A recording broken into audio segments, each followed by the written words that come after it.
अब देखिए अर्थव्यवस्था की बात करेंगे, कक्षा 9 का चलेंगे, फिर 10 का चलेंगे। तो 9 टू 10 का हम हिस्ट्री हो चुका है, ज्योग्राफी भी हो चुका है, ठीक है? और इसका प्लेलिस्ट बना हुआ है बीपीएससी, टीजीटी, पीआरटी, टीजीटी और यहाँ तक कि आपका एनसीईआरटी, एससीईआरटी का बुक है, उसी से बनाया गया एमसीक्यू है और किरण प्रकाशन का बुक है। चलिएगा, तो अध्याय 1 पढ़ेंगे, बिहार के एक गाँव की कहानी पढ़ेंगे, जिससे सवाल बन सकते हैं, किताब का है। उसी से सवाल है, तो पहला सवाल है कि उत्पादन के प्रमुख कितने साधन हैं? तो उत्पादन के प्रमुख 4 साधन होते हैं, भूमि, श्रम, पूंजी और मानव पूंजी, उद्यम, है ना? याद रखिएगा। और भी सवाल की बात करेंगे, दूसरा सवाल क्या है कि अर्थशास्त्र में उत्पादन का अर्थ क्या होता है?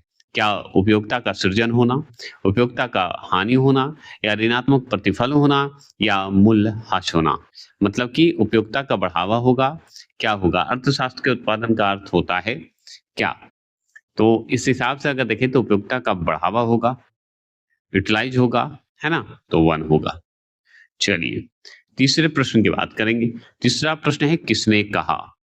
तो किसने कहा कि भूमि का मतलब जमीन की ऊपरी सतह से नहीं, वरना उन पर सभी पदार्थों तथा शक्तियों से है। मतलब कि हमारा जो भूमि है, ठीक है? किसने कहा कि भूमि का मतलब है जमीन की ऊपरी सतह से नहीं, वरना सभी पदार्थों की, जितने पदार्थ हैं उसकी शक्तियों का। यह तो मार्क्स ने कहा था, याद रखिएगा, अल्फ्रेड मार्क्स ने कहा था। 40वां प्रश्न क्या है? 40वां प्रश्न है 40वां प्रश्न है, देश में कितने प्रतिशत से कम क्षेत्र में सिंचाई होती है? तो कितने प्रतिशत से कम क्षेत्र में सिंचाई होती है, बता दीजिए। हम जानेंगे तो 40% से, याद रखिएगा, क्षेत्र में कम होता, मतलब 40% से कम होता है। 5वां प्रश्न है, छोटा अध्याय है ये। 5वां प्रश्न है, निम्न में से कौन खरीफ फसल का उदाहरण है? गेहूं, आलू, धान, तिलहन, इनमें से कौन है खरीफ फसल का उदाहरण? बताइए। तो खरीफ फसल का उदाहरण अगर देखा जाए तो हम धान को लगाएंगे, ठीक है? रबी फसल गेहूं हो जाता है, याद रखिएगा। और भी अलग अलग है, ठीक है? खरीफ फसल, धान और भी आते हैं, अक्टूबर नवंबर में उगाए जाते हैं। अध्याय 2 की बात करेंगे। अध्याय 2 में है मानव संसाधन से संबंधित सवाल। तो मानव से संबंधित है, तो पहला सवाल है कि मानवीय पूंजी के प्रमुख स्रोत कौन-कौन हैं? शिक्षा, भोजन, सभी या आवास को जोड़कर सभी होंगे? क्या होंगे बताइए मानव पूंजी के लिए? तो मुख्य स्रोत आपका शिक्षा होना, भोजन होना, आवास होना, सभी होंगे, इसमें कोई शक नहीं है। चलिए, दूसरे प्रश्न की बात करेंगे। दूसरा प्रश्न क्या है? दूसरा प्रश्न है कि प्राथमिक शिक्षा को मूल अधिकार बनाने पर जोर किसने दिया था? बताइए, किसने बोला कि प्राथमिक शिक्षा का होना आवश्यक है? सेन ने, मार्क्स ने या रॉबिन्स ने या महालनोबिस ने? किसने? बताइएगा। तो इस 4 ऑप्शन के हिसाब से आपको जवाब देना ही होगा प्राथमिक शिक्षा पर। तो आत्मसेन का नाम आता है, याद रखिएगा, अमर्त्य सेन ऐसे बोलते हैं। चलिए, यूजीसी का फुल फॉर्म क्या है? पूछता है, यूजीसी का फुल फॉर्म क्या है? ठीक है, तो क्या लगता है, यूनियन ग्रांट कमीशन होगा? यूनियन ग्रेविटी, बताइए क्या होगा? कि यूनियन ग्रांट कमीशन ही होगा, यही होगा। विश्वविद्यालय अनुदान आयोग, याद रखेंगे, यूजीसी। आगे चलेंगे, चौथे प्रश्न है कि आजादी के समय भारत की जनसंख्या कितनी थी? बताइए, आजादी के समय बताएंगे। तो आजादी के समय भारत की जनसंख्या जो है वो 34 करोड़ है। 34 करोड़ 340 मिलियन, याद रखिएगा। अब ऑप्शन में नहीं हो तो 33 करोड़ लगा दीजिएगा, 33-34, याद रखिएगा। 5वें प्रश्न की बात करेंगे। 5वां प्रश्न है, भारत सरकार द्वारा राष्ट्रीय जनसंख्या नीति की घोषणा कब की गई? बताएंगे। तो भारत सरकार द्वारा राष्ट्रीय जनसंख्या नीति की घोषणा की गई थी 2002 में। 2002 में नहीं, 2000 में सिर्फ, मतलब चौथा आंसर है 2000 में। एनपीपी जिसे बोलते हैं, नेशनल पॉपुलेशन पॉलिसी जिसे बोलते हैं, या देखिएगा। और आगे चलेंगे, 2000 जनसंख्या, राष्ट्रीय जनसंख्या नीति 2000, ये नियम भी आए थे। 6 प्रश्न है कि किस प्रकार की जनसंख्या अर्थव्यवस्था की परिसंपत्ति है? किस प्रकार की जनसंख्या जो है अर्थव्यवस्था की परिसंपत्ति है? शिक्षा एवं स्वास्थ्य जनसंख्या, अशिक्षित एवं अस्वस्थ अस्वस्थ बेकार जनसंख्या, इनमें से कोई नहीं। तो आप अच्छे से जानते हैं एग्जाम्पल में कि ये आंसर आपका सही होगा, परिसंपत्ति होगा। ठीक है? शिक्षित होइए और जनसंख्या कंट्रोल कीजिए। पहले बढ़ाने के लिए होता था, अब कंट्रोल करने के लिए कहा जाता है। चलिए सातवां प्रश्न है ग्रामीण क्षेत्रों में कितने प्रकार की बेरोजगारी पाई जाती है? कितने प्रकार की बेरोजगारी पाते हैं? बताइए। ग्रामीण क्षेत्रों में कितने प्रकार की बेरोजगारी पाई जाती है? बता दीजिए। तो हम बताएंगे 2 प्रकार की पाई जाती है। चलिए चौथे प्रश्न की बात करेंगे। आठवें प्रश्न है निम्नांकित में कौन से कारक जनसंख्या की गुणवत्ता को बढ़ाता है? कौन सा कारक बताइए? कौन सा ऐसा कारक है जो जनसंख्या की गुणवत्ता को बढ़ाएगा?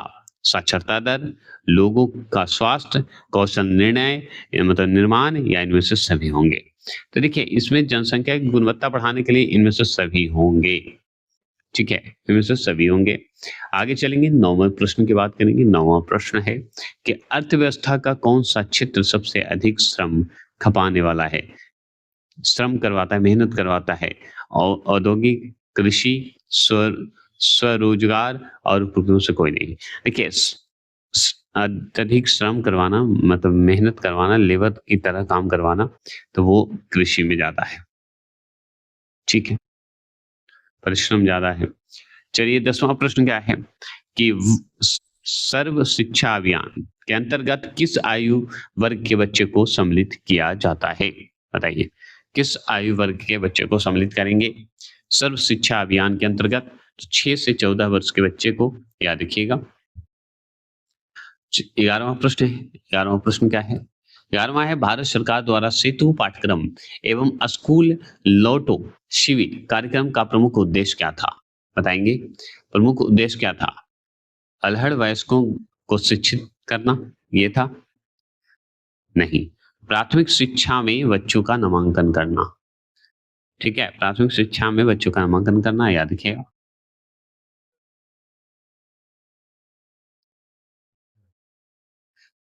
बारहवां प्रश्न 12वां प्रश्न क्या है कि शिशु मृत्यु दर जो है से अभिप्राय किस वर्ष से कम शिशु की मृत्यु से है? बताइए।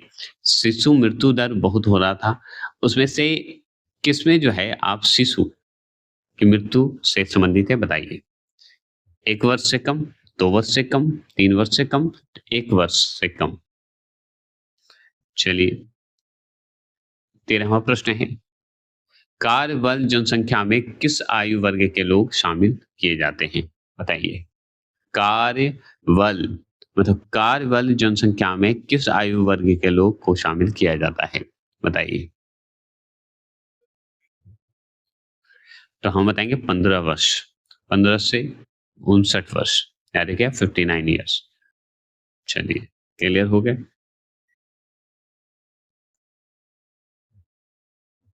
चलिए अध्याय 3 की बात करते हैं। अध्याय 3 में गरीबी पढ़ेंगे। गरीबी से सवाल है और एनसीईआरटी एससीईआरटी तहत सवाल है, तो हम इसे क्लियर करेंगे। पहला सवाल आपके स्क्रीन पर है कि योजना आयोग के अनुसार न्यूनतम कैलोरी ग्रामीण क्षेत्र में प्रतिदिन कितना है? बताइए। कैलोरी के रूप में बताना है ग्रामीण क्षेत्र में प्रतिदिन कितना है, बताएंगे। मतलब 2000 कैलोरी है, 200 मतलब 2400 कैलोरी है, 2100 कैलोरी है, बताइएगा। तो ये 2400 कैलोरी होते हैं, कैलोरी प्रति व्यक्ति प्रतिदिन निर्धारित की गई है। आगे सवाल है, दूसरा सवाल आपके स्क्रीन पर है कि भारत में गरीबी के आधार पर प्रथम राज्य कौन सा है? गरीबी में बिहार के सिवा तो कुछ दिखता नहीं है, क्योंकि यहाँ पे ना फैक्ट्री है ना कुछ है ना।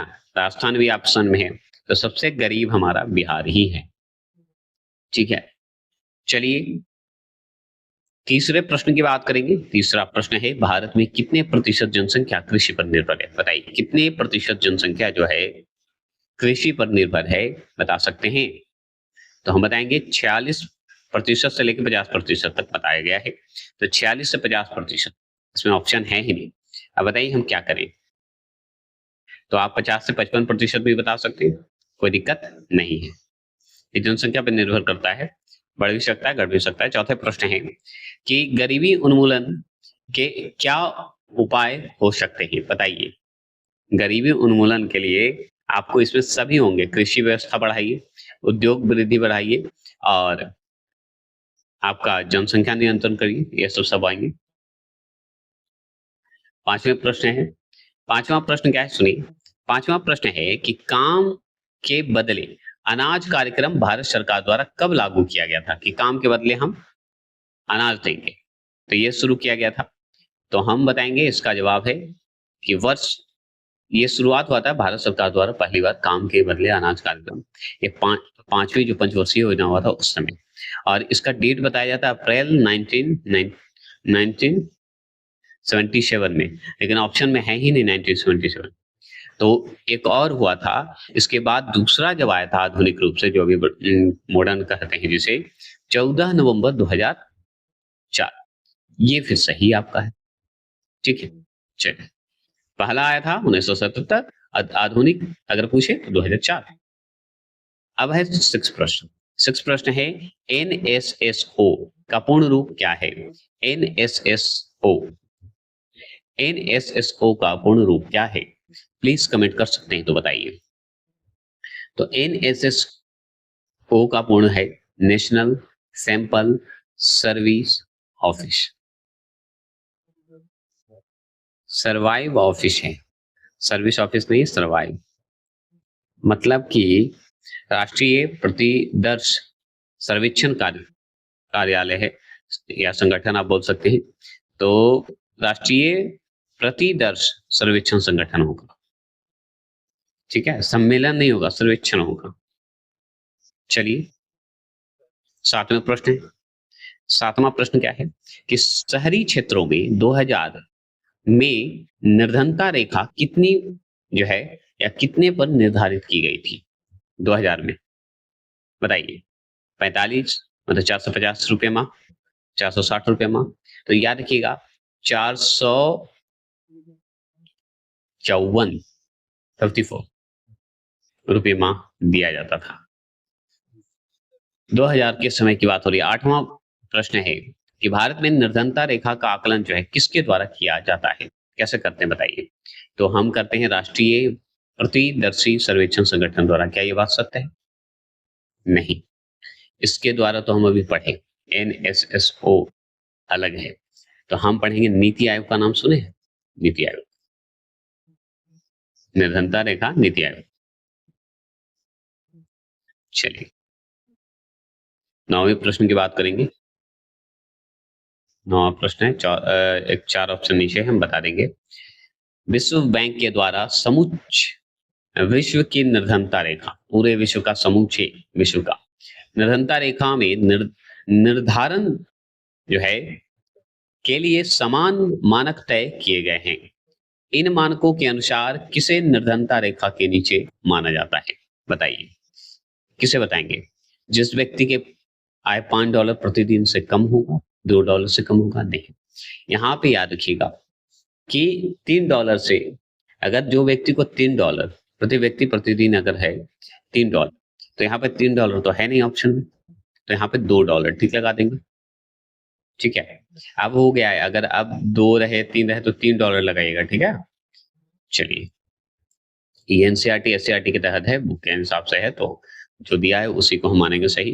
10वां प्रश्न है कि संयुक्त राष्ट्र संगठन के अनुसार कौन निर्धन है। दैनिक आय $1 से कम है उसका, दैनिक आय $3 से कम है उसका, या दैनिक आय $4 से कम है उसका। तो हम संयुक्त राष्ट्रीय संगठन के द्वारा तो बताते हैं कि $3 से कम है उसको, है ना। चलिए, और अभी जस्ट पढ़े $2 $3, तो ध्यान रखना होगा, 2 और 3 का ऑप्शन आ गया ना। चलिए, बात करते हैं कि नीचे दिए गए भारत के विभिन्न सामाजिक समूहों एवं आर्थिक समूहों में सबसे अधिक निर्धनता अनुपात किसमें पाया जाता है। अनुसूचित जनजाति में, ग्रामीण खेतिहर मजदूर में, या अनुसूचित जाति में, या नगरीय अनियमित मजदूर में, किसमें पाया जाता है। एनसीईआरटी एससीईआरटी के तहत आपको बताना है, बताइए। तो अनुसूचित जाति, अनुसूचित जनजाति बताइएगा, एसटी, है ना, याद रखेंगे। 12वें प्रश्न की बात करेंगे। 12वां प्रश्न क्या है? 12वां प्रश्न है राष्ट्रीय कार्य के लिए काम के बदले अनाज को किस वर्ष शुरू किया गया? तो हम बताएंगे कि 2004 में किया गया था। याद रखेंगे आधुनिक रूप से 14 नवंबर 2004 भारत पहली बार हुआ था 77 में। 13वां प्रश्न है कि राष्ट्रीय ग्रामीण रोजगार गारंटी अधिनियम कब पारित किया गया? बताइए। राष्ट्रीय ग्रामीण रोजगार जो है, ग्रामीण रोजगार गारंटी अधिनियम चला था, नरेगा जिसे बोलते थे, 2005 में, 23 अगस्त 2005 को। ठीक है, याद रखेंगे। देखिए 14 प्रश्न है कि स्वर्ण जयंती ग्राम स्वरोजगार योजना कब आरंभ हुआ? बताइए, कब यह आरंभ हुआ था? स्वर्ण जयंती ग्राम स्वरोजगार योजना जो आरंभ हुआ था 1 अप्रैल 1999 को हुआ था। यह हुआ क्लियर। चलिए 15वां प्रश्न आ जाइए।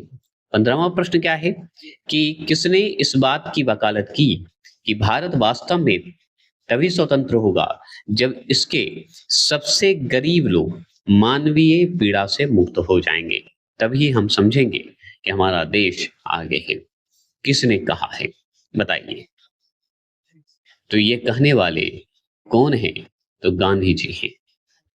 गांधी जी को टिक लगा दीजिए। ठीक है, सबसे गरीब या समाज के अंतिम व्यक्ति का उदय हो, यही माना जाता है ये मानवीय पीड़ा से मुक्त हो। 16वां प्रश्न की बात करेंगे। 16वां प्रश्न है प्रधानमंत्री ग्राम उदय योजना कब आरंभ की गई थी? बताइए। ग्राम उदय योजना पढ़ा जाता है, बताएंगे तो हम इसे बताएंगे आराम से 2000 में बताएंगे, जिसे PMGY बोलते हैं, प्रधानमंत्री ग्राम उदय योजना। अब आ जाइए चौथे अध्याय की बात करेंगे, बेरोजगारी। इससे सवाल जो बनते हैं वो क्लियर करेंगे। हिस्ट्री हो चुका है, ज्योग्राफी हो चुका है 9 to 10 का, अब सिर्फ 11-12 का चलेंगे एमसीक्यू, जो 80 नंबर का था उससे पहले एमसीक्यू भी चलेंगे। चलिए बात करते हैं झारखंड राज्य का गठन कब हुआ? तो झारखंड राज्य का गठन हम मानते हैं 15 नवंबर 2000 को हुआ था। 15 नवंबर 2000 को हुआ था, ये हम जानते हैं, 28वें राज्य के रूप में हुआ था। आगे देखते हैं दूसरा प्रश्न। दूसरा प्रश्न क्या है कि बिहार में प्रति व्यक्ति निम्न आय कम होने के कारण क्या होता है? पूंजी निर्माण दर अधिक होता है, उपभोग दर उच्च हो जाता है, या पूंजी निर्माण दर निम्न हो जाते हैं, या वार्षिक लाभ होते हैं? क्या होते हैं बताइए, हम ये जानना चाहेंगे। तो बिहार में प्रति व्यक्ति निम्न आय कम होने के कारण, याद रखिएगा निम्न हो जाएगा, ये तीसरा है, पूंजी निर्माण दर निम्न हो जाएंगे। तीसरे प्रश्न की बात करते हैं। तीसरा प्रश्न है कि ग्रामीण महिला एवं बाल विकास योजना कब शुरू की गई? बताइए। ग्रामीण महिला एवं बाल विकास योजना कब शुरू की गई जानना चाहेंगे, तो हम बताएंगे 1982 में, दिसंबर नहीं, सितंबर 1982, सितंबर है। चलिएगा चौथे प्रश्न की बात करेंगे। चौथा प्रश्न है बिहार में कृषि हुए बेरोजगारी पाई जाती है। तो बिहार में कृषि हुए बेरोजगारी बताइएगा क्यों पाया जाता है? मौसम के कारण, शिक्षित न होने के कारण, प्रछंद के कारण, अदृश्य के कारण। तो छिपी हुई बेरोजगारी जो है उसी को हम प्रछंद बेरोजगारी कहते हैं, यही हमारे बिहार में है, छिपी हुई है बेरोजगारी, लेकिन लगभग बेरोजगारी बढ़ी हुई है। आगे चलेंगे। बिहार में असंगठित की संख्या करीब कितने प्रतिशत है? बताइए। असंगठित हैं लोग बिहार में, असंगठित हैं। अगर संगठित होकर काम करते तो आज खेती जो बिहार में है वो किसी विश्व में नहीं होता। लेकिन कहा जाता है कि मगध का समय था, अब मगध खत्म तो बिहार खत्म, यही समझ बताएंगे। तो 94 से 95% बताया जाता है, लेकिन ये अभी आधुनिक रूप से है, ठीक है। लेकिन पहले के हिसाब से अगर चलेंगे तो हमको क्लियर डाटा इसमें नहीं दिया है, इसलिए इस क्वेश्चन को हम क्या बताएं, ज्यादा से ज्यादा 65% बता के चलेंगे असंगठित है, ज्यादातर ही इस पे छोड़ दीजिए। आगे चलेंगे। 6 प्रश्न है कि ग्रामीण क्षेत्रों में कितने प्रकार की बेरोजगारी पाई जाती है? बताइए। ग्रामीण क्षेत्रों में कितने प्रकार की बेरोजगारी पाई जाती है? बता दीजिए। 2 प्रकार की बेरोजगारी पाते हैं। मौसमी बेरोजगारी होता है और एक आपका प्रश्न छिपी हुई बेरोजगारी होती है, तो होता है। सातवां प्रश्न क्या है? सातवां प्रश्न है कि भारत में बेरोजगारी अधिक होने का मुख्य कारण क्या है? अशिक्षा, अस्वस्थ होना, गरीबी होना, उपरोक्त में से सभी। तो ये हमारे यहाँ सभी के कारण हो सकते हैं, याद रखिएगा। चलिए 8वें प्रश्न की बात करते हैं। 8वां प्रश्न है, 8वां प्रश्न क्या है कि शहरी क्षेत्र में किस प्रकार की बेरोजगारी नहीं पाई जाती है? क्या मौसमी बेरोजगारी नहीं पाई जाती है? शिक्षित बेरोजगारी पाई जाती है? औद्योगिक बेरोजगारी पाई जाती है? उपरोक्त में से कोई नहीं पाई जाती। कौन-सा नहीं पाया जाता है ये बताइए? तो देखिए मौसमी बेरोजगारी तो ये नहीं पाई जाएगी। शिक्षित बेरोजगारी तो है ना? शिक्षा हो के भी बेरोजगारी तो है। तो आपको ये देखिए। अब देखिए 9वें क्वेश्चन को भी देखिए, प्रचंड बेरोजगारी का सामान्य का अर्थ क्या होगा बताइए? तो देखिए ये मौसमी बेरोजगारी ही सही आपका आंसर लगाना होगा 8वां प्रश्न का, क्योंकि वहाँ पे शहरी में मौसमी थोड़ी खेती थोड़ी हो रहा है शहर में, है ना? 9वां प्रश्न है प्रचंड बेरोजगारी, जो कि छिपी हुई बेरोजगारी जिसे बोलते हैं। इस ऑप्शन में से कौन-सा सही होगा? तो ये आपका तीसरा जो है, ये आपका सही होगा। जिस कार्य को कम व्यक्ति कर सकते हैं, उसको अधिक व्यक्तियों द्वारा करना तथा उत्पादकता को कोई वृद्धि ना होना, यही प्रचंड बेरोजगारी है। चलिए 10वें प्रश्न की बात करेंगे। भारत में प्रचंड बेरोजगारी पाई जाती है, बताइए? बताएंगे भारत में प्रचंड बेरोजगारी पाई जाती है किस क्षेत्र में? कृषि क्षेत्र में, औद्योगिक क्षेत्र में, सेवा क्षेत्र में या व्यापार क्षेत्र में, किसमें? बताएंगे। तो देखिए भारत में प्रचंड बेरोजगारी अगर पाई जाती है ना, तो हम बताएंगे कृषि क्षेत्र में, क्योंकि कृषि में है कि जितना पैदावार होता है उससे फायदा ही नहीं होता है और सरकार उतना देती नहीं है। चलिए आगे बात करते हैं 11वां प्रश्न है। 11वां प्रश्न क्या है कि मौसमी बेरोजगारी से तात्पर्य है। तो मौसमी बेरोजगारी से तात्पर्य क्या होता है बता सकते हैं? कि जब उच्च डिग्री धारक को रोजगार नहीं मिलती, इसलिए एकदम सही बात है। जब किसी खास फसल मौसम में ही रोजगार मिलती है, ये बात है। या जब वर्ष के कुछ महीनों में रोजगार प्राप्त नहीं होते हैं। देखिए मौसमी बेरोजगारी का तात्पर्य यही मान के चलिएगा कि श्रमिकों को साल भर में या कुछ महीनों में जो होता है ना, रोजगार नहीं प्राप्त होता, वो है।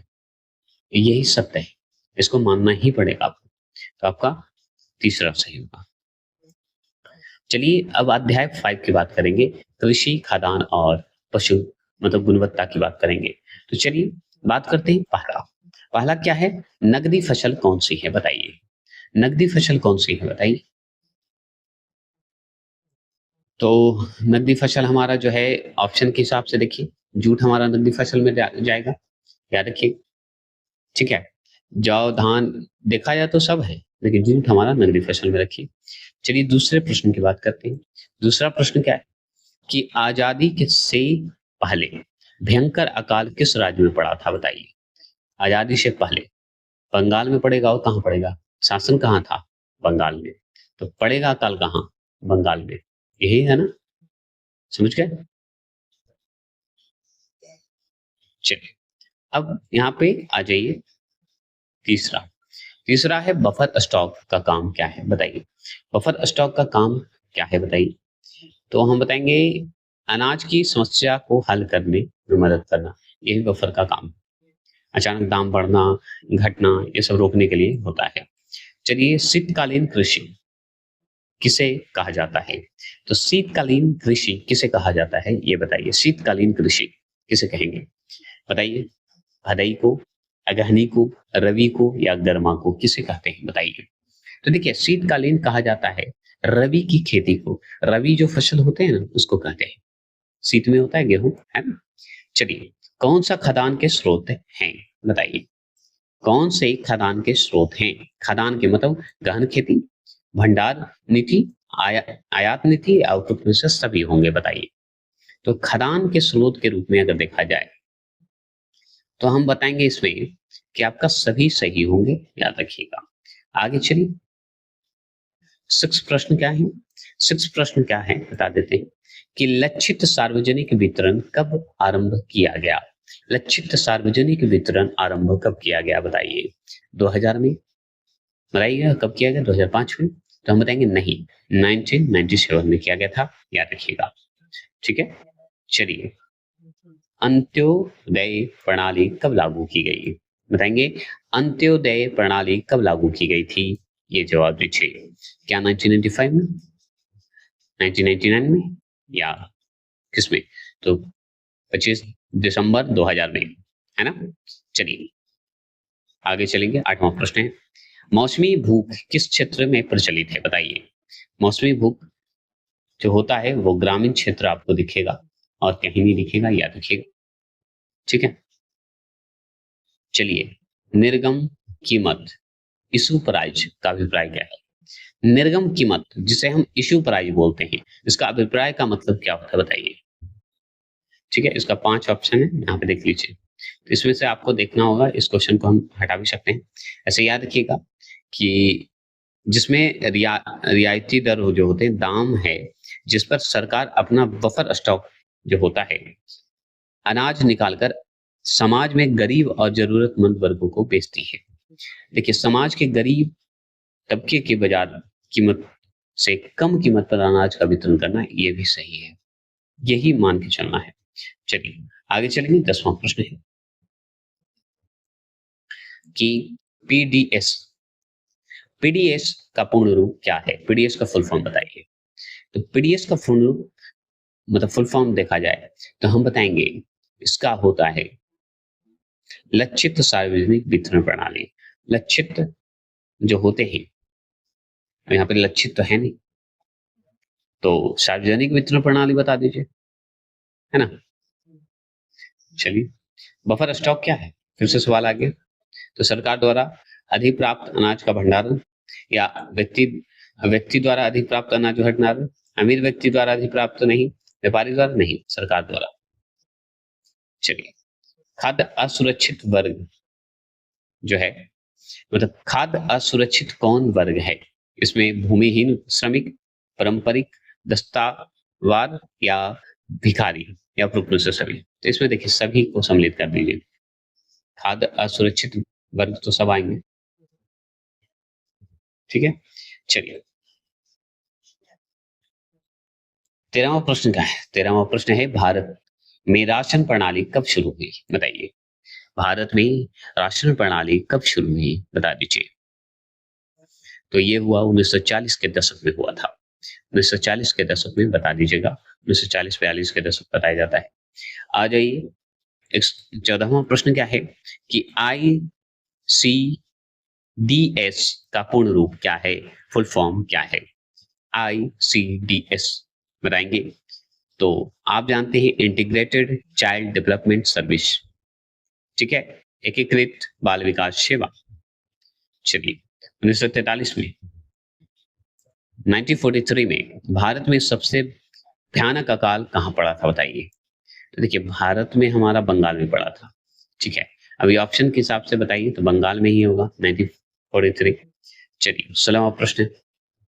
16वां प्रश्न क्या है कि भारत की उस योजना जिसमें गरीबों में सबसे गरीब लोग आते हैं, बताइए।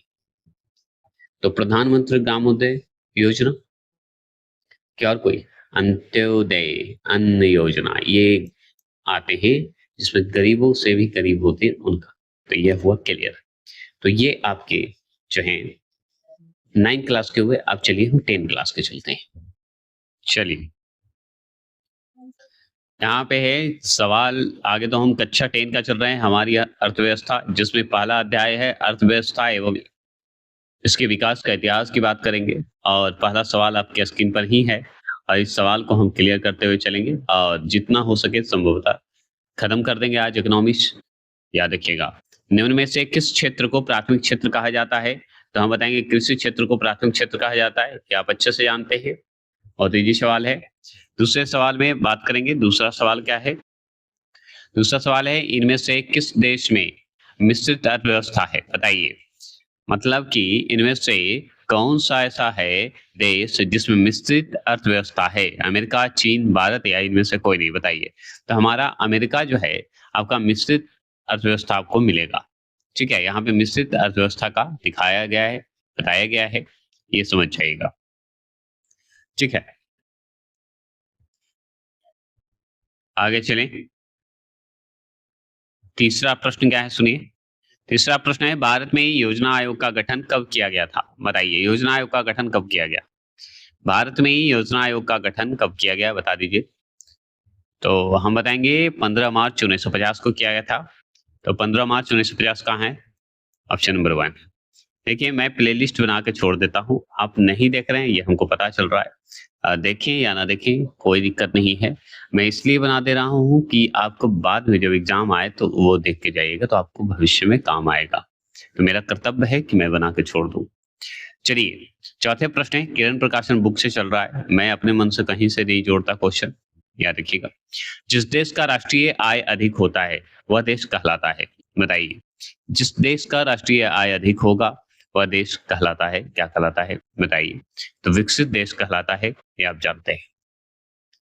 राष्ट्रीय आय होगा तो विकसित देश कहलाएगा ना, डेवलपमेंट कंट्री कहलाएगा।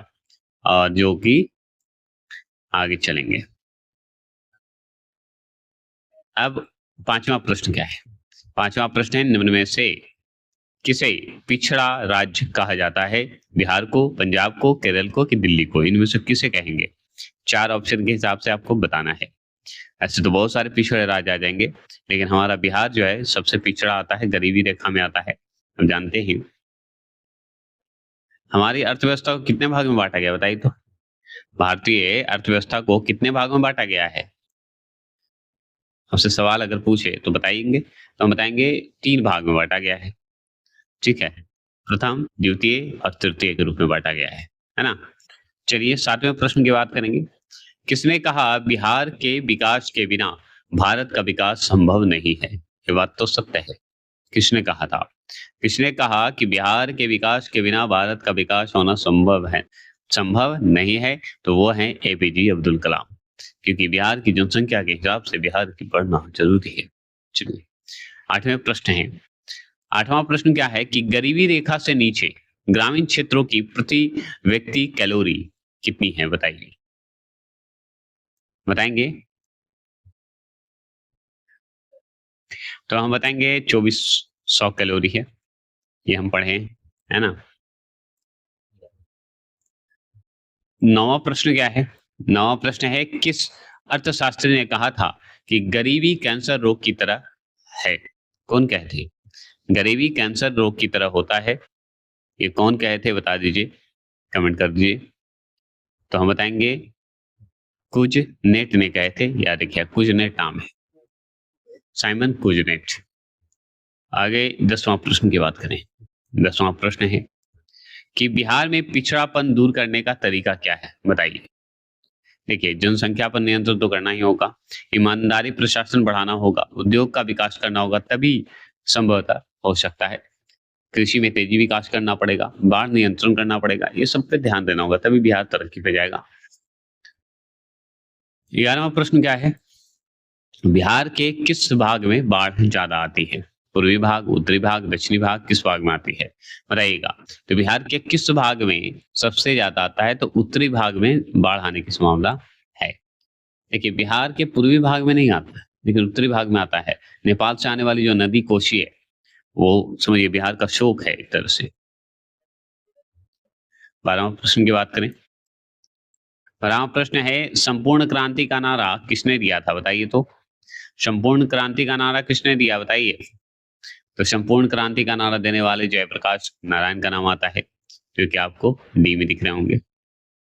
आगे चलें। 13वां प्रश्न बताइए। भारत की पहली मानव विकास रिपोर्ट कब जारी किया गया? भारत की पहली मानव विकास रिपोर्ट कब जारी किया गया था, बताएंगे। 2001 में, 2003 में या 2 में? तो हमें लगता है अप्रैल 2002 में, है ना।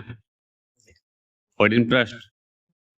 14 प्रश्न क्या है, आप स्पीड करके वीडियो देख लीजिएगा। पहला मानव विकास कार्यक्रम किसके निर्देशन में तैयार किया गया था? पहला मानव विकास कार्यक्रम जो है, बताएंगे। संथान संथानम के अनुसार हुआ था? नहीं, महबूब उल हक के निर्देशन में तैयार किया गया था। चलिए 15वां प्रश्न। 15वां प्रश्न है, प्लास्टिक प्लास्टिक कार्ड किसे कहा जाता है, बताइए तो।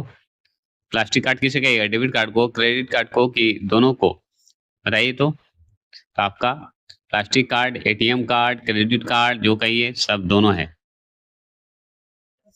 चलिए 16 प्रश्न। राष्ट्रीय विकास परिषद के सदस्य हैं सभी राज्यों के मुख्यमंत्री, उपराज्यपाल, प्रधानमंत्री या सभी राज्य के राज्यपाल होते हैं। राष्ट्रीय विकास परिषद के सदस्य मेंबर बताइए कौन होते हैं?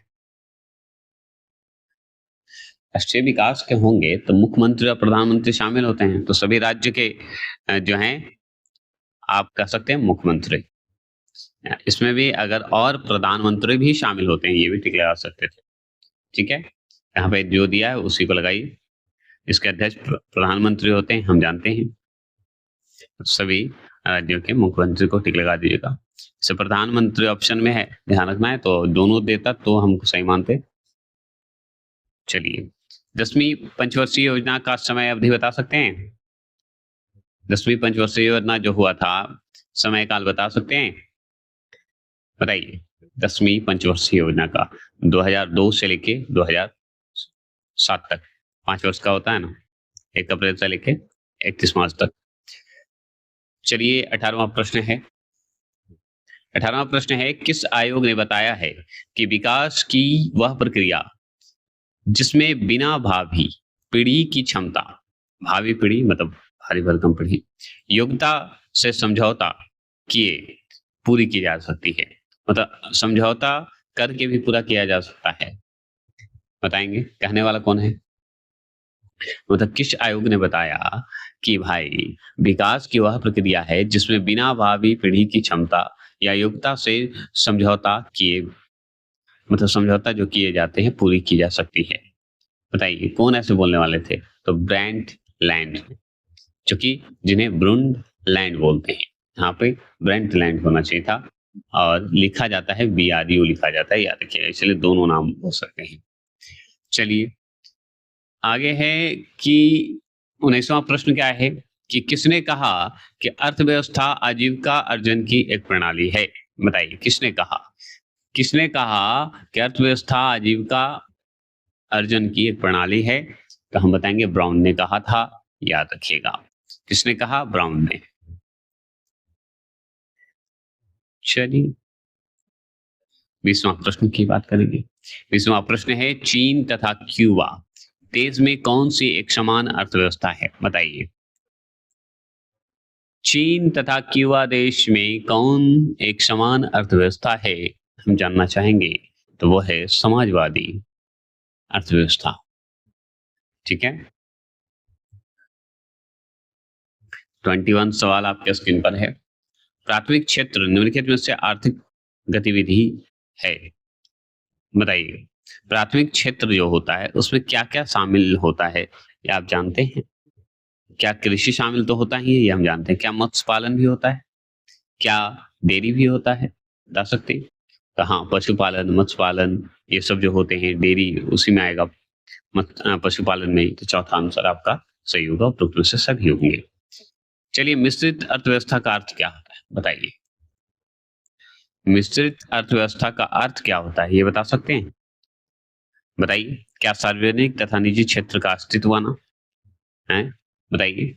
तो याद रखेंगे यहाँ पे आपको औद्योगिक विकास में विदेश का सहयोग होना, क्या ये सही है? नहीं, ये सार्वजनिक और निजी अस्तित्व का होना ये अच्छा है, ये ज्यादा बेहतर आंसर है। नहीं तो आना चाहिए था कि ऐसी अर्थव्यवस्था जो कि समाजवाद और पूंजीवाद दोनों लक्षण दिखते हैं। ठीक है, बृहद और कुटीर उद्योग अस्तित्व ये भी सही है, लेकिन आपका सबसे पहला आंसर सही है, तो फिर और कहीं जाने की आवश्यकता नहीं। 23वां प्रश्न है, भारत की राष्ट्रीय आय में सर्वाधिक योगदान किस क्षेत्र का है? बताइए।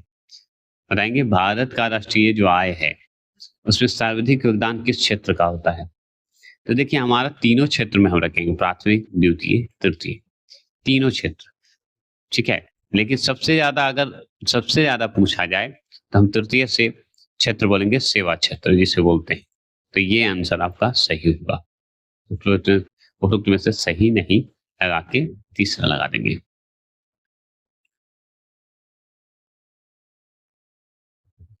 चलिए, अब 24वां प्रश्न क्या है, सुनिए, लंबा है क्वेश्चन। निम्नलिखित में से कौन सा कथन जो है सकल घरेलू उत्पाद, जिसे GDP बोलते हैं, का सही तरीके से परिभाषित करता है?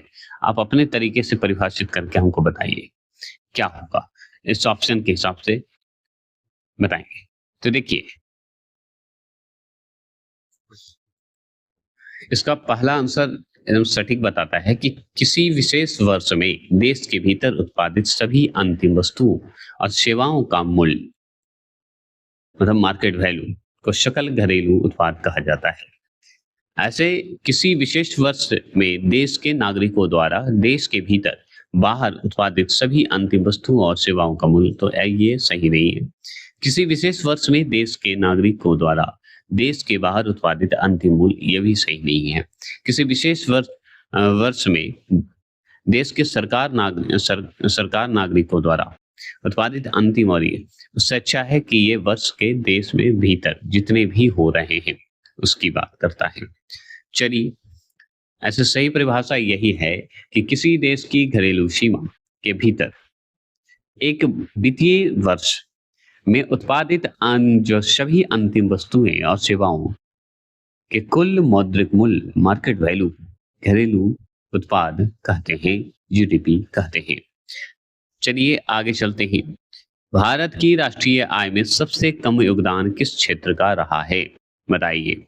सबसे कम योगदान रहा है हमारा प्राथमिक क्षेत्र का, तृतीय का तो ज्यादा रहा है, लेकिन कृषि का योगदान बहुत कम रहा है, क्योंकि कृषि मौसम पर आधारित होता है और कृषि करते नहीं है लोग, भागते हैं क्योंकि परिश्रम करना नहीं चाहते। दूसरे के यहाँ प्राइवेट कंपनियों में मजदूरी या हार्ड वर्क कर सकते हैं, लेकिन अपना जो जिसका खेत है वो भी खेती नहीं करना चाहते, इसलिए बहुत दिक्कत होती है। मेहनत से नहीं भागना चाहिए हर इंसान को। आर्थिक कार्यों के आधार पर किसी देश की अर्थव्यवस्था को विभाजित किया जा सकता है, बताइए। तो प्राथमिक क्षेत्र, द्वितीय क्षेत्र, तृतीय क्षेत्र या उपरोक्त में से सभी। तो ये हमारे लिए तीनों प्रमुख होते हैं, तीनों। हमारे लिए कृषि भी बहुत इंपॉर्टेंट है। मैं तो ये मेरे घर में तो कृषि होते हैं और करते भी हैं। और द्वितीय क्षेत्र भी इंपॉर्टेंट है और तृतीय क्षेत्र भी इंपॉर्टेंट है। कृषि आप किसी भी चीज का करिए, जरूरी नहीं कि धान और गेहूं का ही करें, बस मन से होना चाहिए। चलिए आगे चलते हैं। किसी बैंक में कार्यरत मैनेजर को किस क्षेत्र में शामिल किया जाएगा, बताइए। तो किसी बैंक के कार्यरत मैनेजर जो हैं, कार्य कर रहे हैं, उन्हें किस क्षेत्र में शामिल करेंगे, तो तृतीय क्षेत्र में करेंगे, क्योंकि सेवा के क्षेत्र में आते हैं। जितने भी आपको जो कर्मचारी होते हैं वो तृतीय क्षेत्र के अंतर्गत आते हैं। 28, भारत में प्रचंड बेरोजगारी, मतलब छिपी हुई बेरोजगारी सामान्यतः देखी जाती है, कहाँ देखी जाती है, बताइए। तो आपको छिपी हुई सेवा क्षेत्र में ही दिखेगा, फैक्ट्री में भी दिखेगा, कृषि में भी दिखेगा, है ना। तो लेकिन याद रखिएगा कि इसमें से सटीक कौन है, क्या सभी क्षेत्र में दिखते हैं प्रचंड बेरोजगारी? तो हाँ, सभी क्षेत्र में दिखते हैं, ठीक है। तो अगर आपसे पूछे कि क्या प्रचंड बेरोजगारी आपको कृषि क्षेत्र में तो है, क्या फैक्ट्री क्षेत्र में भी है, या सेवा क्षेत्र में, तीनों में है क्या? क्या लगता है आपको? अगर पूछे तो क्या, देखिए कृषि क्षेत्र में मतलब ग्रामीण क्षेत्र में तो पक्का है, ये ध्यान रखना है, प्रचंड, ठीक है। तो ये हमारा ऑप्शन 1 ही सही होगा, क्योंकि इसमें थोड़ा मोड़ा कम रहता है, इसमें भी कम रहता है, क्योंकि नौकरी मिली हुई है ना, तो बेरोजगारी दिख कहाँ रहा है। चलिए 29वां प्रश्न क्या है? 29वां प्रश्न है, किसी अर्थव्यवस्था के क्षेत्रों को सार्वजनिक और निजी में किस आधार पर वर्गीकृत किया जाता है, बताइए। किस आधार पर वर्गीकृत करते हैं? आर्थिक गतिविधियों का स्वरूप, रोजगार की शर्तें, उद्यमों का स्वामित्व, बताइए। तो उद्यम जो होते हैं, उद्योग जो होते हैं, उसके स्वामित्व होना, ऑनरशिप जिसे कहते हैं, इंटरशिप कहते हैं, यहाँ देखिएगा। चलिए अध्याय 2 की बात करेंगे। अध्याय 2 में है राष्ट्र एवं राष्ट्र की आय की बात करेंगे, है ना। बात करते हैं, अध्याय 2 है, उसका सवाल पहला, भारत में वित्तीय वर्ष कौन सी समय अवधि को कहा जाता है? तो हम बताएंगे 1 अप्रैल से 31 मार्च तक को कहा जाता है, ठीक है। आगे चलेंगे, दूसरे प्रश्न, दूसरे सवाल है आपके स्क्रीन पर कि भारत में किस राज्य की आय सर्वाधिक है? बिहार की, पंजाब की, हरियाणा की, गोवा की? तो हम जानते हैं जितना छोटा उतना बढ़िया आय होता है, क्योंकि घूमने वाला जगह गोवा में ज्यादा है। तो गोवा में। हमारे बिहार में भी बहुत अच्छे-अच्छे घूमने का जगह है, आगे टेम्पल बहुत अच्छे हैं, लेकिन लोग उस पे ध्यान नहीं देती सरकार, ध्यान देती आज बिहार का कमाने का ज़रिया बहुत बढ़िया है। जहाँ मंगला गौरी जैसे मंदिर हों, विष्णुपद जैसे मंदिर हों, बहुत सारे मंदिर हैं। बिहार के किस जिले की प्रति व्यक्ति आय सर्वाधिक है? बिहार का बताइए। बिहार के किस जिले की प्रति व्यक्ति आय सर्वाधिक है बता सकते हैं? तो वो है पटना का।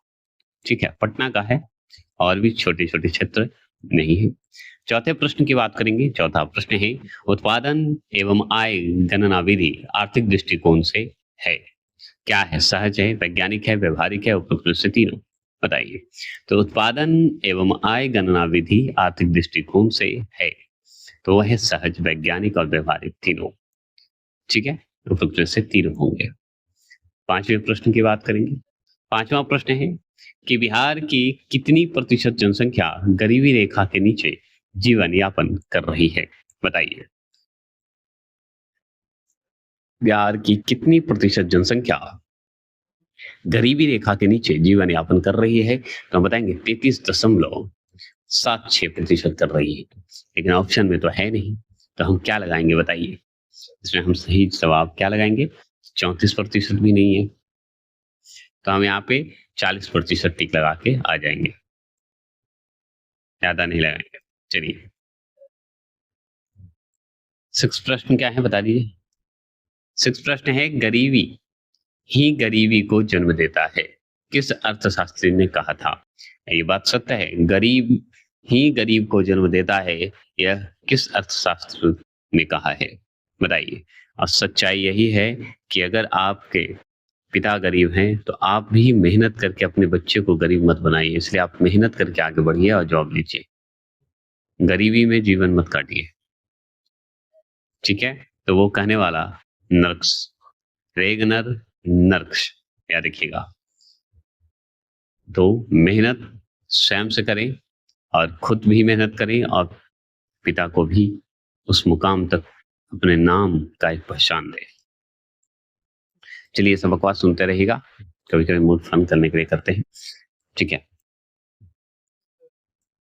चलिए फिर से राष्ट्रीय आय की धारणा व्यक्त कर सकते हैं। राष्ट्रीय आय की धारणा व्यक्त कर सकते हैं, बताइए। सकल घरेलू उत्पादन, शुद्ध राष्ट्रीय उत्पादन या सकल राष्ट्रीय? तो राष्ट्रीय आय की धारणा जो व्यक्त करते हैं, शुद्ध राष्ट्रीय उत्पादन से, सकल घरेलू जीडीपी से, सकल राष्ट्रीय उत्पादन से, मतलब जीडीपी, जीएनपी, है ना, याद रखिएगा।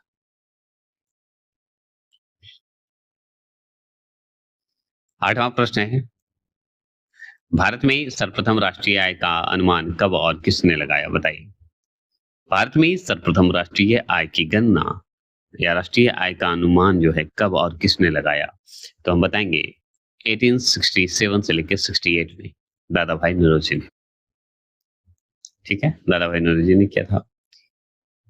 9वें सवाल है आपके स्क्रीन पर कि केंद्रीय सांख्यिकी संगठन कब स्थापित किया गया था? बताइए, केंद्रीय सांख्यिकी संगठन कब स्थापित किया गया था? कमेंट कर सकते हैं, बता सकते हैं। तो 1951 में किया गया था, वही 2 मई को, जिसे हम CSO बोलते हैं, केंद्रीय सांख्यिकी संगठन। लेकिन इसमें ऑप्शन है नहीं, तो हम क्या लगाएंगे बताइए। इसका मुख्यालय नई दिल्ली है, याद रखिएगा। तो इसको बाद में NSO कर दिया गया था, फिर बाद में NSSO करके फिर NSO कर दिया गया है अंत में 2019 के अनुसार। तो इसमें हम आंसर क्या लगाएंगे, ये बड़ा विचित्र सवाल हो गया है। ठीक है,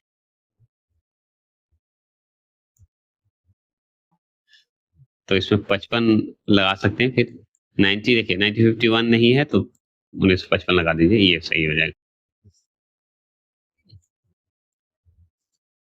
चलिए आगे चलेंगे। 10वां प्रश्न है 1948 से लेके 1949, मतलब 48 से लेकर 49 के बीच देश की कुल राष्ट्रीय जो है प्रति व्यक्ति आय कितनी थी? बताइए कितनी थी? तो 1948 से लेके 49 के बीच की कुल राष्ट्रीय प्रति आय व्यक्त कितनी होती है? व्यक्ति आय बताएंगे तो हम बताएंगे 225। ठीक है, तो 225। अब यहाँ पे दिया नहीं है 225, अब बताइए क्या लगाएंगे?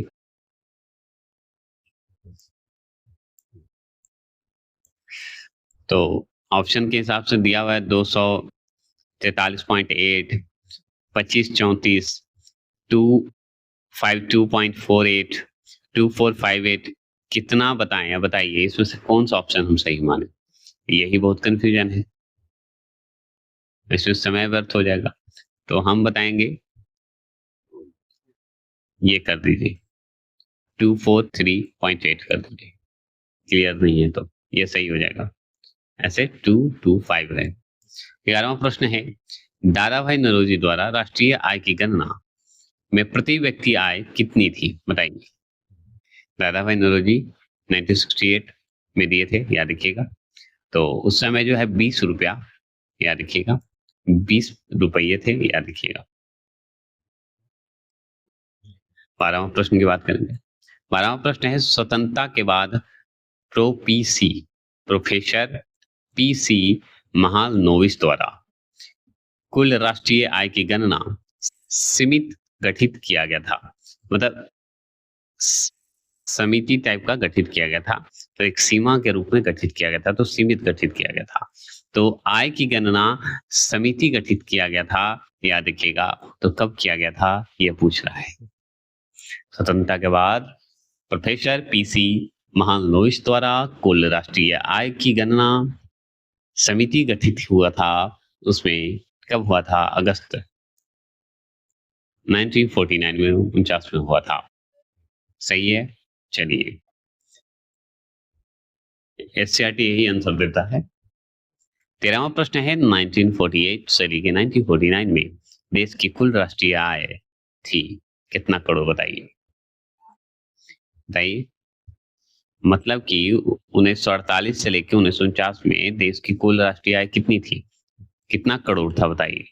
तो 8,000 था, 8,000 करोड़ था। तो लेकिन 8,650 था कि 8,000 ये था, कितना था बताइए? तो 8,830 लगा देंगे। ठीक है, मतलब दिया तो टोटल एक्यूरेट सही आंसर है 8,710 करोड़। तो लेकिन आंसर ये भी सही है, ये भी बताया जाता है 1954 के अनुसार कि 8,830 है ना। चलिए अगला प्रश्न है, राष्ट्रीय आय वार्षिक उत्पादन का वह भाग है जिसका उस वर्ष के अंतर्गत प्रत्यक्ष रूप से उपभोग किया जाता है, यह किसने कहा है? बताइए। मतलब कि राष्ट्रीय आय वार्षिक उत्पादन का वह भाग है जिसका उस वर्ष, जब ये शुरू है उस वर्ष में या उस वर्ष के अंतर्गत प्रत्यक्ष रूप से उपभोग किया जाता है, मतलब उसका हम फायदा उठाते हैं। तो किसने कहा था? तो प्रोफेसर इरविंग फिशर ने कहा था। किसने कहा था? फिशर जी ने कहा था। चलिए 15वें प्रश्न की बात करेंगे। 15वां प्रश्न है कि बिहार में न्यूनतम प्रति व्यक्ति आय वाला जिला कौन सा है? तो हम बोले थे पटना। पटना है क्या? पटना तो ऑप्शन में नहीं है, तो हम बताएंगे शिवहर। शिवहर था ना जी। तो शिवहर क्या है बताइए। तो शिवहर का पता है प्रति व्यक्ति आय के मामले में अगर राज्य में सबसे निचले स्तर पर रखा गया है 22,047 ओडिशा। न्यूनतम है ना, पटना है ज्यादा में। 16वां प्रश्न है, किसके आधार पर किसी देश को विकसित या विकासशील देश कहा जाता है? बताइए। किसके आधार पर कहा जाता है? क्या जनसंख्या के आधार पर कहेंगे? नहीं। क्षेत्रफल के हिसाब से कहेंगे? नहीं। राष्ट्रीय आय के रूप में कहेंगे? नहीं। तो किस रूप में कहिएगा, है ना। तो देखिए ये जो है आपका 1 और 3 के अनुसार कहेंगे। शिक्षा के स्तर पर भी कह सकते हैं आप, विकासशील। देखिए आप क्षेत्रफल के हिसाब से इसे कह सकते हैं और जनसंख्या के हिसाब से भी कह सकते हैं। बताइए। तो ये एक बात ध्यान रखना है, नहीं ये दोनों के बारे में कहेंगे। राष्ट्रीय आय अगर अच्छा है तभी आपका नाम है, अन्यथा नहीं है, है ना। ठीक है, जब भी हम देखेंगे या किसी भी मतलब निकालेंगे तो राष्ट्रीय आय पे ही ना, पैसा कितना है ये बताइए, तब विकसित में रखेंगे। अभी हमारा विकासशील देश में आता है भारत, पैसा आ जाएगा तो फिर विकसित में आ जाएंगे। चलिए, राष्ट्रीय आय का अर्थ क्या होता है बताइए। राष्ट्रीय आय का अर्थ क्या है? पूरे वर्ष में उत्पादित वस्तु या सेवा की बात करता है, या पूरे माह में उत्पादित वस्तु और सेवा की बात करता है। तो देखिए, यह जो है वित्तीय वर्ष है, और यहाँ पे नागरिक द्वारा जो है उत्पादित जो अंतिम वस्तु या सेवा जो है ना, ये सब होंगे। तो ये हमारा दूसरा आंसर इसका एकदम सही है। ठीक है, 18वां प्रश्न है। 18वां प्रश्न है, किसी देश की श्रम एवं पूंजी का प्राकृतिक साधनों का प्रयोग करने से प्रतिवर्ष भौतिक तथा अभौतिक वस्तुओं पर सेवा का या सेवाओं का जो शुद्ध समूह उत्पन्न होता है, उसे हम राष्ट्रीय आय कहते हैं। किस अर्थशास्त्री ने कहा है बताइए। मतलब कोई अर्थशास्त्री हैं जिन्होंने कहा कि जो प्राकृतिक संसाधनों पर प्रयोग करने वाले भौतिक रूप से अभौतिक वस्तुओं के रूप में हम उसको सेवा के रूप में लेते हैं और शुद्ध समूह उत्पन्न करते हैं, जिसे हम राष्ट्रीय आय कहते हैं। तो कहने वाले मार्क्स थे, अल्फ्रेड मार्क्स थे, प्रोफेसर अल्फ्रेड मार्क्स। चलिए 19वां प्रश्न की बात करेंगे। 19वां प्रश्न क्या है? Poverty and un British rule in India पुस्तक के लेखक कौन है बताइए। Poverty and un British rule in India पुस्तक के लेखक कौन है? तो हम बताएंगे दादा भाई नौरोजी। कि नेहरू जी हैं बताइए? तो नहीं, ये होंगे दादा भाई नौरोजी। सन 2022 20वां सवाल है। सन 2022 और 23 के अनुसार भारत की औसत प्रति व्यक्ति आय कितनी रुपए थी बता सकते हैं? 150, 1000, 125,000 या 172,000 या 100,000 रुपये थी? कितनी थी बताइए, ये आपको बताना है। तो हम यहाँ पे जो भी बताएंगे बताइए। तो ये 150,000 रुपये नहीं है, 172,000 रुपये हैं, याद रखिएगा। 1,72,000। चलिए, 21वां प्रश्न है। निम्नलिखित में से किस पड़ोसी देश की मानव विकास के लिए लिहाज से स्थित भारत से बेहतर है? मतलब यहाँ पे शब्द जो दिया है हिंदी में लिहाज, मतलब बताया गया है, शब्द अच्छे से पढ़ देता हूं। निम्नलिखित में से किस पड़ोसी देश की मानव विकास के लिहाज से स्थित भारत से बेहतर है बताइए। भारत से बेहतर है कौन है? नेपाल है क्या? श्रीलंका है क्या? बांग्लादेश है क्या? मतलब कौन सा ऐसा पड़ोसी देश है जो कि मानव विकास के मामले में भारत से बेहतर है बताइए। श्रीलंका टिक लगाइएगा। श्रीलंका है, याद रखिएगा। नेपाल भी बेहतर फिर आएगा श्रीलंका के बाद, बांग्लादेश भी बेहतर है। चलिए 22वां प्रश्न है। वैश्विक स्तर पर मानव विकास रिपोर्ट का प्रकाशन किस संस्थान द्वारा किया जाता है? कौन सा संस्थान जो है चलाता है, संस्था चलाती है बताइए। बताएंगे संस्थान बोलिए, संस्था बोलिए, खुद ही करनी है। संयुक्त राष्ट्र विकास परिषद, ये होगा यूएनडीपी। 23वां प्रश्न की बात करेंगे। 23वां प्रश्न क्या है कि नीचे दिए गए राज्यों में शिशु मृत्यु दर सबसे कम किस राज्य का है? महाराष्ट्र का, पश्चिम बंगाल का, केरल का, तमिलनाडु का? बताइए किसका है? तो हम बताएंगे नीचे दिए गए राज्यों में शिशु दर का, मृत्यु दर अगर देखा जाए तो यह है केरल का। किसका? केरल का। चलिए 24 सवाल है। 24 क्या है? किसी देश की आर्थिक समृद्धि का सबसे उपयुक्त मापदंड क्या है बताइए। किसी देश की आर्थिक समृद्धि का सबसे उपयुक्त मापदंड क्या है? तो वो है प्रति व्यक्ति आय है। क्या है? प्रति व्यक्ति आय है। चलिए 25वां प्रश्न आ गया। 25वां प्रश्न क्या है? किसी भी देश की औसत आय की गणना किस प्रकार की जाती है बताइए। तो देश की कुल आय को कुल जनसंख्या से भाग देकर, बताइए। या जिन व्यक्तियों की वार्षिक आय 1 लाख रुपए और उनकी कुल आय जनसंख्या से गुना करें तब होगा। या गरीब रेखा से ऊपर के लोगों की कुल आय को कुल जनसंख्या से भाग दें, बताइए। तो देखिए बात यहाँ है कि जब किसी देश की कुल राष्ट्रीय आय की बात करेंगे, टोटल नेशनल इनकम, तो उस देश की कुल जनसंख्या से भाग देंगे, डिवाइड कर देंगे, ठीक है। तो व्यक्ति के जो वार्षिक है ना, और जितने आय हैं, मान लीजिए 1 लाख रुपए हैं, तो उस हिसाब से मतलब कि ये आपका पहला होगा, देश की कुल आय कुल जनसंख्या से भाग देकर, यही क्लियर होगा, पहला आंसर होगा। चलिए अध्याय तीसरा की बात करेंगे, मुद्रा बचत और साख। चलिए अध्याय 3 है मुद्रा बचत और साख।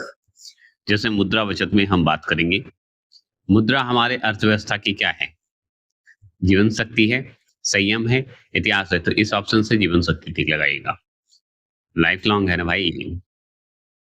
चलिए लाइफ पावर है ये। आगे बात करेंगे, आधुनिक युग को प्रगति का श्रेय जाता है, बताइए। आधुनिक युग को प्रगति का श्रेय जाता है तो किस माध्यम से जाता है ये बताइए। तो आधुनिक युग की प्रगति का मुख्य श्रेय है मुद्रा, मनी, ठीक है, मनी है। चलेंगे, साख का मुख्य आधार क्या है, साख का मुख्य आधार क्या है, वस्तु विनिमय, जीवन शक्ति, बचत या विश्वास, बताइए। देखिए साख का मुख्य आधार होना चाहिए भरोसा, ईमानदारी, विश्वास, ट्रस्ट, याद रखिएगा। अब बताइए, चौथा प्रश्न है, प्लास्टिक मुद्रा के चलने विनिमय का काम किस प्रकार का होगा। अगर प्लास्टिक मुद्रा चल रहा है तो किस प्रकार का होगा, बताएंगे। आसान होगा, कठिन होगा, एक रूपकद होगा, बताइएगा। देखिए एक्सचेंज के लिए पूरी तरह डिजिटल होता है, सुरक्षित होता है, नगद रहित होता है, कैशलेस कहते हैं सर, ठीक है। और आप जानवे करते हैं प्लास्टिक में क्या होता है, debit card, credit card, prepaid card भी आता है, याद रखिएगा। तो हमारे लिए ये मध्यम है, मध्यम माना जाता है, एक रूप से आसान ही कह दीजिए, ठीक है। इसके भी टैक्स लगते हैं। पांचवा प्रश्न है कि इनमें से विनिमय के कौन से अनुरूप हैं, विनिमय के कौन से अनुरूप हैं, बताइए। विनिमय, वस्तु विनिमय प्रणाली, मौद्रिक विनिमय प्रणाली, या दोनों होंगे। देखिए विनिमय मतलब होता है एक्सचेंज, वस्तु विनिमय प्रणाली भी होता है, मौद्रिक प्रणाली भी होता है, ठीक है। तो दोनों प्रणाली को आप रख सकते हैं। मुद्रा के चार्ज का जो है 4 कार्य कौन सा है, बताइए। मुद्रा के 4 कार्य हैं, कौन सा है बताइए। मुद्रा का क्या काम है, मापन करना, मध्यम या संचय करना। तो इनमें सभी होंगे, ठीक है। संचय भी किया जा सकता है, मापक भी किया जा सकता है। सातवां प्रश्न है, मुद्रा का आविष्कारों में एक महत्वपूर्ण स्थान रखता है, ठीक है। यह सबसे बड़ी उपलब्धि है, यह किसका कथन है, बताइए। मुद्रा का आविष्कारों में एक महत्वपूर्ण स्थान रखेगा और यह सबसे बड़ी उपलब्धि है, यह कहने वाला क्राउथर थे, क्राउथर नाम ही है। अब बताइए कि 8वां प्रश्न है कि 1 रुपए के कागजी नोट कौन जारी करता है, बताइए। 1 रुपए के कागजी नोट किसने जारी करता है, तो भारत सरकार, वित्त मंत्री, ठीक है, वित्त मंत्रालय द्वारा किया जाता है।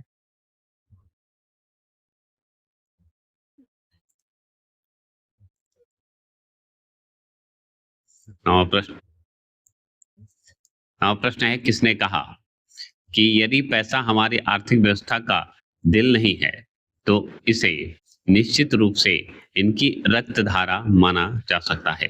यह कहने वाला कौन है, बताइए। मतलब किसने कहा यदि पैसा हमारी अर्थव्यवस्था का दिल नहीं है तो इसे निश्चित रूप से इसकी रक्त धारा माना जा सकता है? तो ये कहने वाला और कोई नहीं, ट्रेस स्कॉट है। ट्रेस स्कॉट नाम है, याद रखिएगा। चलिए एटीएम का पूरा नाम बताइए। एटीएम का फुल फॉर्म बताइए क्या होगा? ऑटोमेटिक टाइम मशीन होगा, ऑटोमेटिक टेलर मशीन होगा, बताइए। तो टेलर मशीन में रखेंगे इसको, ऑटोमेटिक टेलर मशीन। आगे चलिए 11वां प्रश्न है कि आजकल भुगतान किस माध्यम से किया जाता है?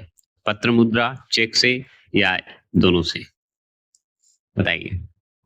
आजकल भुगतान जो है, आप बहुत सारी चीजें हैं, यूपीआई ऑनलाइन हो गए, डेबिट हो गए, है ना, क्रेडिट हो गए, दोनों से। बताइए आगे। 12वां प्रश्न है स्वीडन देश की मुद्रा क्या है? बताइए। स्वीडन देश का मुद्रा क्या है? डॉलर कहाँ का बताइए तो? स्वीडन देश का मुद्रा अगर पूछे तो क्रोना, क्रोना है। स्वीडी क्रोना के नाम से जानते हैं। ईरान का बताइए। ईरान देश का मुद्रा क्या है, पैसा क्या है? बताइए। तो रियाल बताएंगे, पाउंड बताएंगे, दिनार बताएंगे, डॉलर? डॉलर नहीं बताएंगे, रियाल बताया जाता है क्योंकि वन है। दिनार किसका होगा बता सकते हैं? बताइए तो। 15वां प्रश्न। 15वां प्रश्न है आधुनिक युग की जो है प्रगति का श्रेय मुद्रा को ही है। मतलब आधुनिक युग का प्रगति अगर करना है उसका श्रेय किसको दिया गया? मुद्रा। यह किसका कथन है? बताइए। मुद्रा को ही है। यह कहना किसने बोला है? तो और कोई नहीं, मार्शल ने बोला है, याद रखिएगा। 15वां प्रश्न क्या है कि वस्तु विनिमय प्रणाली की कठिनाइयां निम्न में से कौन सी एक है? बताइए कौन सी एक है? वस्तु विनिमय प्रणाली की कठिनाइयां निम्न में से कौन सी एक है? तो हम बताएंगे दोहरे संयोग का अभाव। दोहरे संयोग का अभाव होना, ये आवश्यकता के दोहरे संयोग के अभाव के हिसाब से है। और भी बातें करेंगे बाद में। 16वां प्रश्न है कि निम्न में से क्रेडिट कार्ड है क्या है? क्रेडिट कार्ड मास्टर कार्ड है, वीजा है, अमेरिकन एक्सप्रेस है, या उपरोक्त में से सभी होंगे? तो क्रेडिट कार्ड हम रखते जो हैं, ये हम किस रूप में रखेंगे? तो मास्टर कार्ड, वीजा, अमेरिका, ये सब क्रेडिट कार्ड नेटवर्क के जरिए ये इसमें सभी आ जाएंगे। मतलब ये क्रेडिट कार्ड सभी में होते हैं, वीजा क्रेडिट कार्ड में ही आता है। अब इससे सब काम कर सकते हैं। 17वां प्रश्न क्या है? मुद्रा का कार्य मांग की मात्रा को हम क्या कहते हैं? मुद्रा का कार्य मांग की मात्रा को क्या कहते हैं? घटता है, बढ़ता है, समान है, कैसा है? बताइए। मुद्रा का कार्य मांग की मात्रा को बताएंगे डिमांड फॉर मनी, है ना, डिमांड है, बढ़ता है।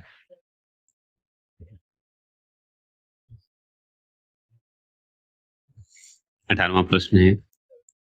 18वां प्रश्न क्या है? किसी देश की आर्थिक प्रगति का सूचक कौन है? बताइए।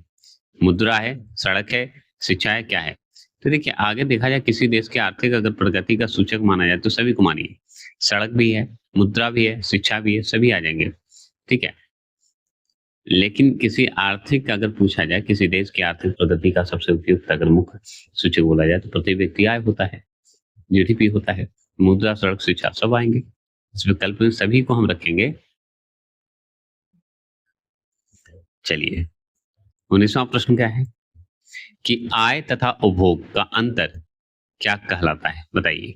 बचत कहलाएगा, ब्याज कहलाएगा, खर्च कहलाएगा, क्या कहलाएगा? आय तथा उपभोग का अंतर अगर करते हैं तो क्या कहलाएगा? तो हम बताएंगे सेविंग कहलाता है, बचत कहलाता है। निम्न शाख पत्र, शाख मतलब ब्रांच होता है। निम्न शाख पत्र के उदाहरण कौन है? बैंक ड्राफ्ट, प्रतिज्ञा पत्र, या हुंडी, या इनमें से सभी क्या होंगे? शाख पत्र, शाख पत्र बोला जाता है, बताएंगे तो सभी हो जाएंगे इसमें भी। 21 सवाल आपके स्क्रीन पर है कि निम्नलिखित में से कौन मुद्रा का कार्य नहीं है? मुद्रा का कार्य नहीं है मूल्य का मापन करना, मूल्य का हस्तांतरण करना, मूल का संचय करना, या मूल का स्थिरीकरण करना? स्थिरीकरण करना, बताइए। स्त्री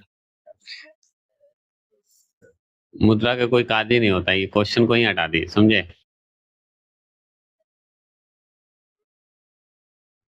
ठीक है, तो मुद्रा का कोई कार्य नहीं होता मतलब कि इसमें आप क्वेश्चन को नहीं हटाइए, ये चौथे क्वेश्चन को हटा दीजिए, ऑप्शन को हटा दीजिए, यही नहीं करता, नहीं तो ये समापन ये सब तो होता ही है ना? चलिए अभी पढ़ें 22वां प्रश्न, बताइए। 22वां प्रश्न है कि सॉफ्ट करेंसी से क्या तात्पर्य है, बताइएगा। क्या मतलब होता है? वह मुद्रा जिसकी आपूर्ति मांग की अपेक्षा अधिक हो जाती है, वह मुद्रा जिसकी आपूर्ति मांग की अपेक्षा कम हो जाती है, या जिसकी मांग वर्तमान और भविष्य में स्थिर होता है, बताइए। तो ये सॉफ्ट करेंसी मतलब होता है नरम मुद्रा, नरम है, इसका मतलब है उस मुद्रा है जिसकी अंतरराष्ट्रीय बाजार में मांग बहुत कम है, ठीक है, आपूर्ति सप्लाई बहुत अधिक है। तो आपूर्ति जो है, मांग जो है बहुत कम है, तो देखिए आपूर्ति मांग की अपेक्षा अधिक है, नहीं कम होना चाहिए। चलिए 23 सवाल है कि मुद्रा का आधुनिक रूप क्या है, बताइए। तो सब है, क्रेडिट है, कागजी मुद्रा है, चेक है ना? 24 बैंक से ऋण प्राप्त करने में लाभ है, बताइए।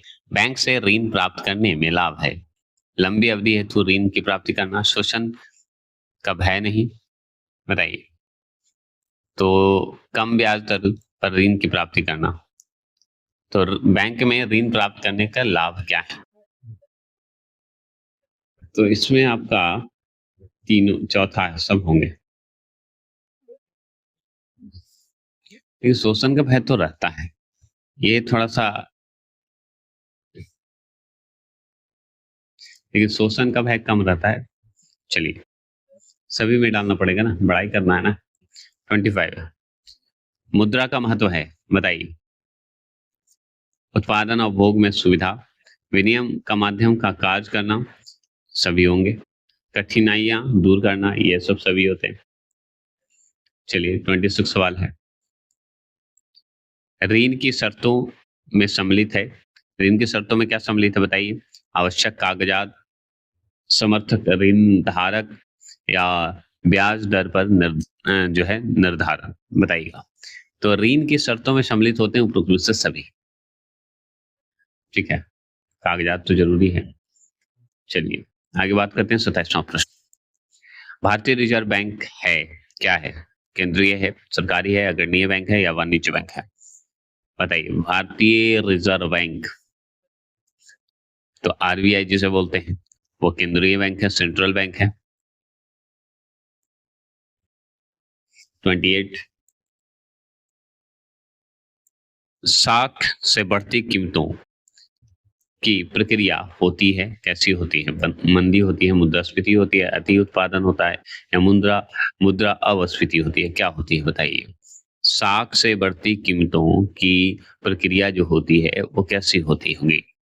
तो साख से जो होती है वो आपका मुद्रास्फीति, इन्फ्लेशन होता है, इन्फ्लुएंस बोलते हैं इसे। हवाला क्या है, बताइए। तो हवाला क्या होता है? हवाला का पैसा है बोलते हैं ना, तो हवाला क्या होता है, बताइए। किसी विशेष मतलब किसी विषय की पूर्ण जानकारी होना, या विदेशी मुद्रा विनिमय का अवैध कारोबार होना। तो अवैध कार्य होना यही है, ठीक है। शेयर बाजार में प्रतिभूतियों का अवैध लेन देन, ये नहीं वही है। तो अच्छा चलिए, भारत, बताएंगे तीसरा प्रश्न, भारत में मुद्रा जारी करने का कार्य क्या है? 30 प्रश्न का जवाब है, भारत में मुद्रा जारी करने का कार्य क्या होता है? मुद्रा जारी करने का कार्य केंद्रीय सरकार को, राज्य सरकार को, भारतीय रिजर्व बैंक को। तो देखिए आरबीआई द्वारा किया जाता है, भारतीय रिजर्व बैंक द्वारा किया जाता है, ये हो गया। चलिए नेक्स्ट चलते हैं,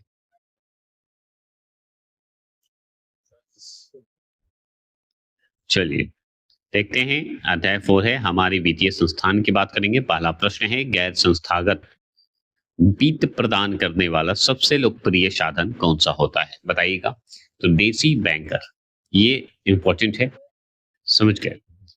चलो आगे चलते हैं, चलिए देखते हैं दूसरे प्रश्न की बात करते हैं।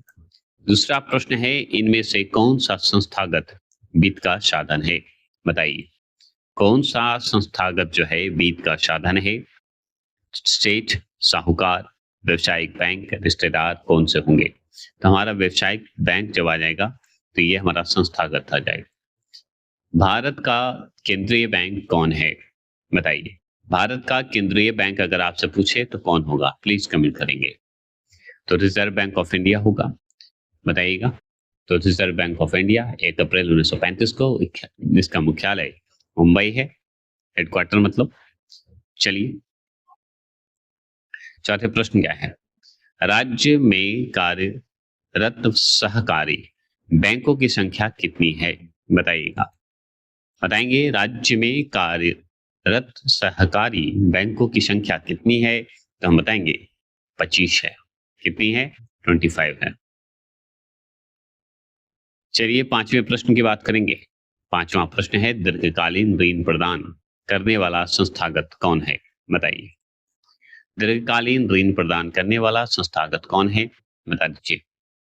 भूमि बैंक, भूमि विकास बैंक है, भूमि विकास बैंक है। चलिए 6 प्रश्न क्या है, बताइए। सहकारिता प्रांतीय सह जो सरकारों का स्थानांतरित विषय कब बनी, बताइए। सहकारिता प्रांतीय सहकारों मतलब सरकारों का हस्तांतरित विषय है को कब बनी थी, ये बताइए। तो हम बताएंगे 1929, 1918 बताएंगे। 1919 ऐसे इसका सही है, 1918 1919 बता दीजिएगा।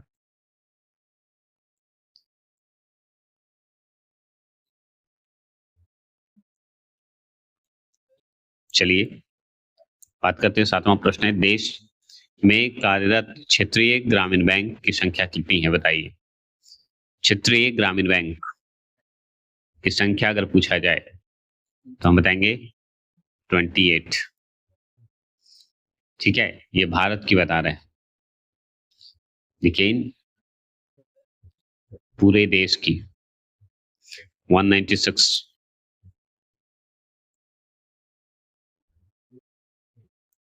28 बताइएगा। व्यवसायिक बैंक का राष्ट्रीयकरण कब किया गया था, बताइए। व्यवसायिक बैंक का राष्ट्रीयकरण कब किया गया? तो 19 जुलाई को किया गया था और 1969 में किया गया था। भारतीय रिजर्व बैंक की स्थापना बताइए। 1 अप्रैल 1935। चलिए 10वां प्रश्न है स्वयं सहायता समूह में सदस्यों की संख्या होती है, कितनी होती है? 15-20, 10-25, 20-35 या 12-25, कितना होता है बताइए। तो 15-20 अगर ऑप्शन में है तो ये आंसर होंगे। चलिए 11वां प्रश्न है व्यवसायिक बैंक कितने प्रकार की जमा राशि को स्वीकार करते हैं, बताइए। तो हम बताएंगे 4 प्रकार का। कितने प्रकार का? 4 प्रकार का। अस्थाई, सक्रिय, बचत और आवर्त। ठीक है, डिपॉजिट का काम करते हैं। 12वां प्रश्न क्या है कि कब सहकारिता साख समिति विधान पारित करता है, बताइए। किस वर्ष करेगा? तो कब सहकारिता साख समिति विधान पारित करता है या विधान पारित मतलब हुआ है, तो ये हम बताएंगे 1904 में। 1904 में बताएंगे, 25 मार्च 1904।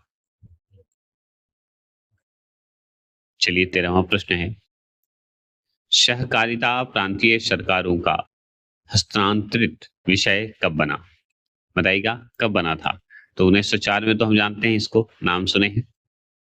लेकिन हस्तांतरित विषय कब बन गया? 1919 पढ़े थे, 1919, कभी कभी 1918 दे देता है। चलिए, आंसर 3 होगा। आगे चलेंगे। क्षेत्रीय ग्रामीण बैंक की स्थापना भारत में कब हुई थी? भारत में कब हुआ था ये पूछ रहा है, जितने भी क्षेत्रीय बैंक की स्थापना हुई थी बताइए। तो 2 अक्टूबर को हुआ था, गांधी जी के समय हुआ था, 1975 में हुआ था, 1975 में हुआ था। चलिए 15वां प्रश्न, राज्य स्तरीय वित्तीय संस्थाओं के प्रकार बताएंगे। राज्य स्तरीय वित्तीय संस्थाओं के प्रकार बताइए। राज्य स्तरीय वित्तीय संस्थाओं का तो 2 भागों में बांटा गया है, संस्थागत, गैर संस्थागत, सरकारी, प्राइवेट, ऐसे याद रखिएगा। 16वां प्रश्न है, किसी भी देश का रीढ़ की हड्डी मतलब बैकबोन माना जाता है किसे? बताइए। किसी भी देश का रीढ़ का हड्डी किस समय पर मदद करता है, वो होता है एग्रीकल्चर सेक्टर। मतलब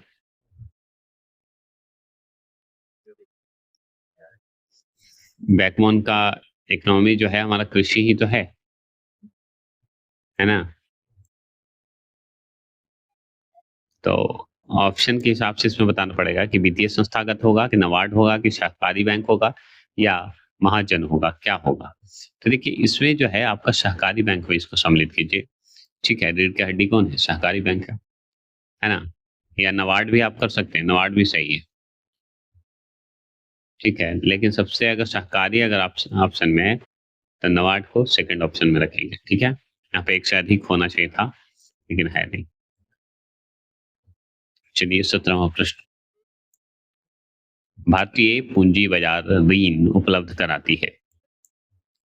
भारतीय पूंजी बाजार ऋण उपलब्ध कराती है, तो दीर्घकालीन लॉन्ग टर्म जो होते हैं उसे कहते हैं दीर्घकालीन कर्ज। चलिए 18वां प्रश्न है, 18वां 19वां प्रश्न देखिएगा, किसके द्वारा सूक्ष्म वित्तीय संस्थाओं का प्रयास सराहनीय माना गया है? सराहक रूप से कहिए, सराहनीय रूप से कहिए, माना गया है। किसके द्वारा ये सूक्ष्म वित्तीय संस्थाओं का जो संस्थान है उसका प्रयास किया गया है?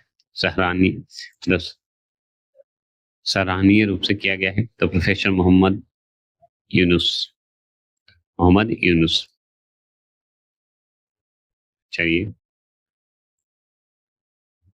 19वां प्रश्न, केंद्रीय बैंक का उदाहरण है।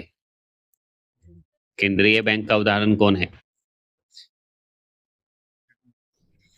तो भारतीय रिजर्व बैंक। ठीक है, ये भारतीय रिजर्व बैंक तो है नहीं। देखिए, इस ऑप्शन के हिसाब से कि केंद्रीय बैंक का उदाहरण कौन है, एसबीआई है क्या? यूसीको है या पीएनबी है, क्या है, कौन सा है? देखिए, पीएनबी पंजाब नेशनल बैंक तो हम जानते ही है ना? और एसबीआई, यूसीओ, पीएनबी, ये सब केंद्रीय बैंक है ही नहीं, ये सब व्यवसायिक बैंक है, कमर्शियल बैंक कहते हैं। आरबीआई रिजर्व बैंक है, तो इनमें से कोई नहीं होगा। चलिए 20वां प्रश्न क्या है? 20वां प्रश्न है, बिहार में कितने प्रतिशत जनसंख्या गांव में निवास करती है? बिहार का जो गांव है उसमें कितने प्रतिशत लोग गांव में रहते हैं अभी के मुताबिक? अब गांव में जो है 88.71% रहने लगे हैं, मतलब 89% रहने लगे हैं, लेकिन यहाँ पे ऑप्शन नहीं है तो 87% लगा दीजिए, ठीक सही है। समझ गए? नहीं तो आप ये भी कर सकते हैं, 89 छोड़ दीजिए, 90% अब लिख दीजिए। 90% गांव से ही आके नशा में बसते हैं, 90%। चलिए अध्याय 5 की बात करेंगे, रोजगार एवं सेवा की बात करेंगे। तो इसमें पहला सवाल आपका है कि आर्थिक विकास का तीसरा क्षेत्र क्या है, बताइए। तीसरा क्षेत्र हमारा सेवा क्षेत्र होगा।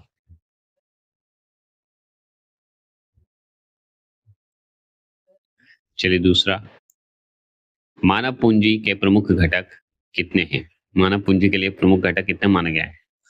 6, 4, 8 5 माने गए हैं। भोजन, वस्त्र, आवास, रहने का जगह होना चाहिए ना, स्वास्थ्य, शिक्षा। चलिए तीसरा, कौन बीमारू राज्य नहीं है? मध्य प्रदेश, बिहार, कर्नाटक और उड़ीसा। कौन नहीं है बीमारू राज्य? बताइएगा आप। कौन बीमारू राज्य नहीं है? बिहार, मध्य प्रदेश, कर्नाटक, उड़ीसा। कौन नहीं है बताइए? तो कर्नाटक, बिहार है, मध्य प्रदेश है, उड़ीसा है। चलिए चौथे प्रश्न, कौन सी सेवा गैर सरकारी है? बताइएगा। गैर सरकारी मतलब प्राइवेट, है। बताइए। द मॉल, ये सब जो आते हैं प्राइवेट है। चलिए पांचवा प्रश्न, ऊर्जा। ऊर्जा के मुख्य स्रोत क्या है? बताइए। कोयला है, पेट्रोलियम है, विद्युत भी है। सिक्स प्रश्न की बात करेंगे कि काम के बदले अनाज योजना कब लागू किया गया? बताइए। 2000 में किया गया था, 2006 में किया गया था, 2002 में कि 2004 में? बताइए। ठीक है, 14 नवंबर 2004। सातवां प्रश्न, आर्थिक आधारभूत संरचना के कितने प्रकार हैं? बताइए। आधारभूत संरचना के कितने प्रकार हैं? तो 4 प्रकार हैं। ऊर्जा, परिवहन, और क्या है, संचार, वित्तीय, है ना। आठवां प्रश्न है, गैर आर्थिक आधारभूत संरचना के कितने प्रकार हैं? गैर मतलब प्राइवेट, सरकारी तो 4 था, प्राइवेट बताइए। तो इसमें 3 प्रकार है, शिक्षा, स्वास्थ्य और आवास या नागरिक सेवा। ठीक है। नवा प्रश्न क्या है कि कौन सा राज्य सूचना प्रौद्योगिकी के अग्रणीय श्रेणी में आता है? अग्रणीय श्रेणी में रखा गया है, बताइए। अग्रणीय श्रेणी में रखा गया है, हम जानेंगे, बता सकते हैं। तो हम बताएंगे कर्नाटक को रखा गया है। 10वां प्रश्न है, युवा का देश किसे कहते हैं? भारत को कहते हैं। किसे कहते हैं? भारत को। चलिए 11वां प्रश्न की बात करेंगे, सेवा क्षेत्र का जीडीपी में कितना प्रतिशत योगदान है? बताइए। मतलब भारत वाला में जो तृतीय सेवा क्षेत्र है, उसका जीडीपी जो है उसमें कितना प्रतिशत योगदान दिया गया है? बताइए। कितना प्रतिशत है? 45.1% या फिर 55.1%, क्या कितना? तो हम बताएंगे 55.1% लगा देंगे। ठीक है, मतलब 54 से 55 बताया गया है, याद रखिएगा। चलिए 12वां प्रश्न की बात करेंगे, राष्ट्रीय ग्रामीण रोजगार कार्यक्रम कब लागू किया गया? बताइए। 12वां सवाल है आपके पास। तो राष्ट्रीय ग्रामीण रोजगार कार्यक्रम जो शुरू हुआ था, ये अक्टूबर में ही शुरू हुआ था, 1980 के दशक में हुआ था, याद रखिएगा। चलिए, बीमारू शब्द में शामिल राज्य कौन से हैं? बताइए। बीमारू शब्द में शामिल राज्य कौन से हैं बताएंगे? तो बीमारू राज्य में अगर देखा जाए तो मध्य प्रदेश भी आता है, बिहार भी आता है, राजस्थान भी आता है, उड़ीसा भी आता है, उपरोक्त में से सभी आता है। अयुत कहाँ है? हमारे भारत में है, याद रखिएगा। चलिए 14 प्रश्न की बात करेंगे, किस शताब्दी में सेवा क्षेत्र का योगदान सर्वाधिक रहा है? बताइए। किस शताब्दी में सेवा क्षेत्र का योगदान सर्वाधिक रहा है?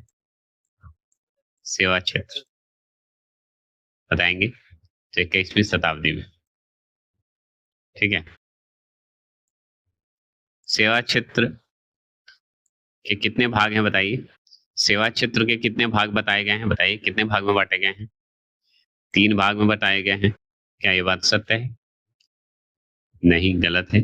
सेवा क्षेत्र को 2 भागों में बांटा गया है, सामाजिक दृष्टिकोण से। ठीक है, सेवा क्षेत्र, सोशल सर्विस सेक्टर जिसे बोलते हैं, 2 रूप से है।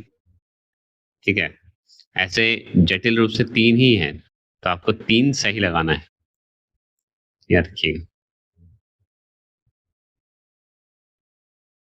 16वां प्रश्न है, ऑप्शन में डिपेंड करता है, अगर 2 और 3 दोनों रहेगा तो एक साथ ही टिक लगा सकते हैं, गलत नहीं होगा। चलिएगा, बिहार में रोजगार उपलब्ध कराने का सर्वोच्च, मतलब सर्वोच्च कहिए या सर्वोत्तम क्षेत्र कौन सा है, बताइए। बिहार में अगर रोजगार उपलब्ध कराना है तो यहाँ पे प्राथमिक प्राइमरी सेक्टर में रखिए इसको। और रोजगार देने के मामले में अगर देखें तो कृषि यहाँ पे ज्यादा उचित है। परिवहन क्षेत्र से ज्यादा कृषि का महत्व ज्यादा है, कृषि ज्यादा अच्छा है। 17वां प्रश्न क्या है कि भारत जो है किस प्रकार की श्रेणी में आता है, बताइए। भारत जो है किस प्रकार की श्रेणी में आएगा, तो हम बताएंगे विकासशील देश में आता है हमारा, है ना। डेवलपिंग कंट्री में आता है, डेवलप नहीं है, डेवलपिंग हो रहा है अभी। चलिएगा, वह सेवाएं जिसमें सरकारी तथा गैर सरकारी दोनों स्तर पर चलाई जाती है, बताइएगा। तो सेवा क्षेत्र भी, स्वास्थ्य भी, बैंकिंग भी, ये सब उपरोक्त में से सभी चलाए जाते हैं। चलिए, विश्व की सबसे बड़ी योजना मानी जाती है कौन सी, नरेगा या स्वयं सहायता समूह, जवाहरलाल जो रोजगार योजना है, या काम के बदले अनाज, ये चलाएगा। विश्व की सबसे बड़ी योजना जो मानी जाती है वो कौन सी, तो अभी तक में तो नरेगा को, जिसे मनरेगा के नाम से जानते हैं, अब इसका नाम भी बदल दिया गया है। क्या रखा गया है, कमेंट कर सकते हैं। 20वां प्रश्न क्या है, बताइए। 20वां प्रश्न है, किस वर्ष से जो है निजी क्षेत्र में भी संयुक्त भागीदारी विकास की अहम भूमिका निभानी शुरू कर दी थी। तो किस वर्ष निजी क्षेत्र में भी संयुक्त भागीदारी, मतलब मिलकर करने लगे थे, अहम भूमिका निभाई थी।